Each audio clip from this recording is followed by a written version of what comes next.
devant tous mes hommes.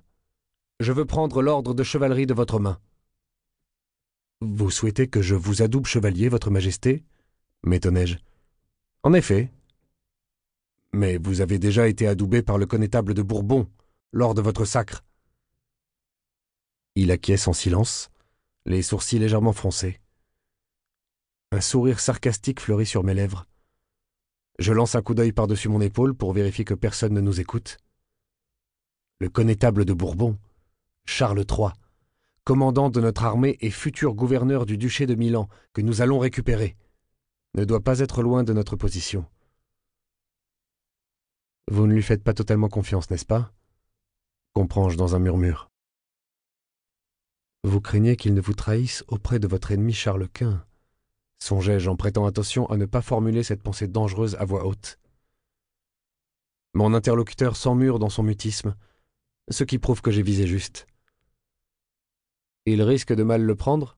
signalai-je d'un ton neutre, bien que le mécontentement de ce petit comte pète sec me réjouisse par avance.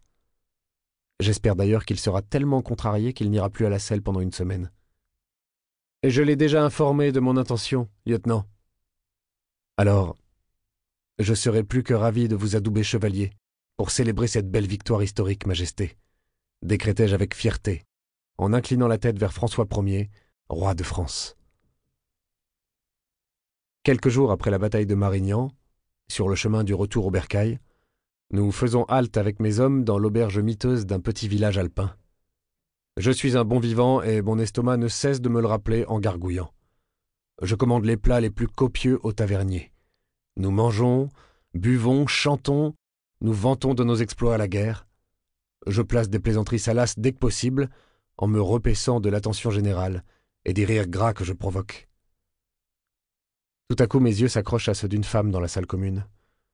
Une jeune gitane aux longs cheveux bouclés et au teint mat d'une beauté saisissante. Mais ce sont surtout ses courbes girondes, soulignées par sa robe sombre, qui me donnent le vertige. Elle me sourit en papillonnant des cils. En lui rendant son sourire, je lui adresse un signe d'invite. J'ai bien mérité un moment avec cette jolie gourgandine pour fêter mon triomphe. Je recule mon tabouret. Elle vient s'asseoir sur mes genoux. Tandis que mes hommes continuent à se goinfrer à la table comme une bande de porcs, je pose mes mains sur sa taille fine, les descends sur ses hanches pleines, retrousse les plis de sa robe pour glisser mes doigts calleux vers une zone cachée à ma vue. Sa peau est plus douce que de la soie. Elle se mordit les lèvres en me dévorant d'un œil débordant de concupiscence qui me chauffe les reins. On ne peut pas simuler ce genre de regard. Ce n'est pas mon argent qu'elle convoite. C'est moi, l'illustre chevalier sans peur et sans reproche. « Sais-tu qui je suis, ma belle ?» Elle secoue la tête sans se départir de son sourire, ses mains à plat sur mon torse. Elle sent merveilleusement bon. « Je suis Pierre Terrail de Bayard, lieutenant général du Dauphiné, et je viens d'adouber chevalier le roi François Ier, » révélai-je en caressant sa cuisse mince sous sa robe.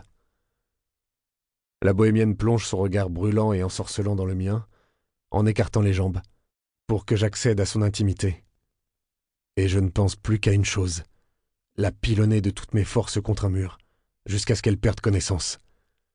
J'aime profondément ma tendre épouse qui attend notre premier enfant, mais je n'ai jamais su résister au charme des autres femmes quand je m'éloigne de mon foyer pour partir en guerre. « C'est un plaisir de te rencontrer, chevalier Bayard. Je m'appelle Lilith.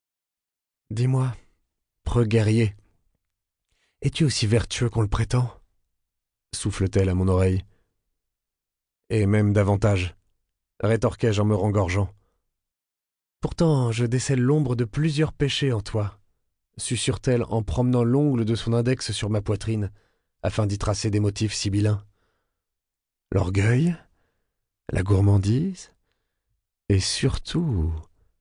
Elle appuie ostensiblement sa hanche contre mon érection. La luxure. Mais je parviens à élever ces péchés au rang de vertu. Voilà précisément ma plus belle vertu, chuchotai-je avec aplomb. En riant, Lilith prend mon visage entre ses mains et se penche vers moi. Juste avant qu'elle ne m'embrasse avec une passion féroce, j'ai la vague impression de discerner